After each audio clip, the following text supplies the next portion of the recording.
दुनिया को डराने वाले, धमकाने वाले, मासूमों का खून बहाने वाले पाकिस्तान में पल रहे ये आतंकी, ये दहशतगर्द, अमन के ये दुश्मन आज खुद डरे हुए हैं, घबराए हुए हैं, थर्राए हुए हैं। इन आतंकियों को आज अपनी जान जाने का खौफ सता रहा है। ये आतंकी छिपते फिर रहे हैं क्योंकि पाकिस्तान की पनाह में बैठे हिंदुस्तान के इन दुश्मनों के पीछे कोई पड़ चुका है जो इन्हें चुन चुन कर मार रहा है, जहन्नुम पहुंचा रहा है, दोज़ख का रास्ता दिखा रहा है। मार्च में एक के बाद एक आतंकी हाफिज सईद के दो रिश्तेदारों को किसी ने नरक का रास्ता दिखाया था। अज्ञात हमलावरों ने पहले आतंकी हाफिज के भतीजे फैजल नदीम उर्फ अबू कताल उर्फ कताल सिंधी को ढेर किया। अबू कताल को पाकिस्तान के पंजाब प्रांत के झेलम में बाइक सवार हमलावरों ने गोली मारी। कताल पर उस समय हमला किया गया जब वो अपनी गाड़ी से जा रहा था। हमलावरों ने कताल को 14 से 15 गोली मारी। कताल जम्मू कश्मीर के रियासी जिले में तीर्थ यात्रियों की बस पर हुए हमले का मास्टरमाइंड था। इस हमले में हाफिज सईद के भी घायल होने की खबर आई थी।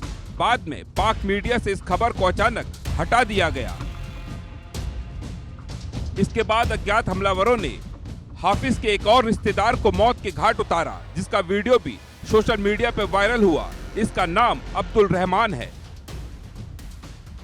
हाफिज सईद के रिश्तेदार और आतंकवादी संगठन लश्कर तैयबा के लिए फंड उगाने वाले अब्दुल रहमान को कराची में अज्ञात शख्स ने गोली मारी।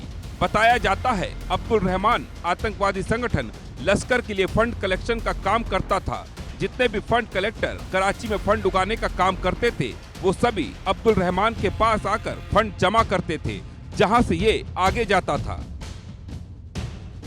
इस वारदात का सीसीटीवी फुटेज सामने आया था, जिसमें देखा जा सकता है दुकान में मौजूद अब्दुल रहमान से एक शख्स सामान खरीदने आया, फिर उस पर गोली चलाने के बाद मौके से फरार हो गया। हाफिज सईद के करीबी अब्दुल रहमान को नजदीकी अस्पताल में ले जाया गया, जहां उसकी मौत हो गई। अब पाकिस्तान की पनाह में छिपे बैठे एक और आतंकी के रिश्तेदार को अज्ञात हमलावरों ने मौत की नींद सुला दिया है। पाकिस्तान में आतंकवादी संगठन जैश-ए-मोहम्मद के सरगना और भारत के दुश्मन मौलाना मसूद अजहर का रिश्तेदार गोली मारकर ढेर कर दिया गया। अपने संगठन के जरिए आतंकवादियों की भर्ती करने वाला कारी एजाज आबिद पेशावर में अज्ञात हमलावरों का निशाना बना। हमले में उसके साथी कारी शाहिद को भी गंभीर चोट आई है। पाकिस्तान के खैबर पख्तूनख्वा प्रांत में पेशावर के पिस्तखारा इलाके में एक मस्जिद से बाहर निकलते वक्त कारी एजाज आबिद पर अज्ञात बंदूकधारियों ने ताबड़तोड़ गोलियां चलाई। एजाज आबिद अहले सुन्नत वल जमात नाम के संगठन का अहम सदस्य था।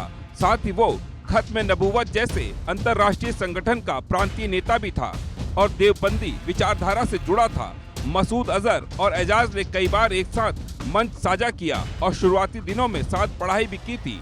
एजाज अपने संगठन के जरिए जैश-ए-मोहम्मद के लिए युवाओं को बहलाकर आतंकवादी बनाता था। मसूद अजहर का प्लान था उसके संगठन में भर्तियां सीधे ना होकर दूसरे संगठनों के जरिए हो, ताकि नए आतंकवादियों की पूरी जानकारी मिल सके, ये पता चल सके वो संगठन के लिए कितने फायदेमंद होंगे। इसके लिए कारी एजाज पहले युवाओं को अपने संगठन के जलसों में बुलाता था, फिर धीरे धीरे उनका ब्रेन वॉश करता था और उन्हें खतरनाक आतंकवादी बना देता था। इसके बाद उन्हें हथियारों और विस्फोटकों की ट्रेनिंग के लिए जैश-ए-मोहम्मद के कैंपों में भेजा जाता था। पाकिस्तान में भारत के दुश्मनों के टारगेट किलिंग का सिलसिला बीते कुछ 2-3 साल में शुरू हुआ है। 2021 में आतंकी हाफिज सईद पर भी हमला हुआ था। हालांकि उस हमले में हाफिज सईद बच गया था। कहा जाता है यहीं से अज्ञात हमलावरों की दहशत शुरू हुई।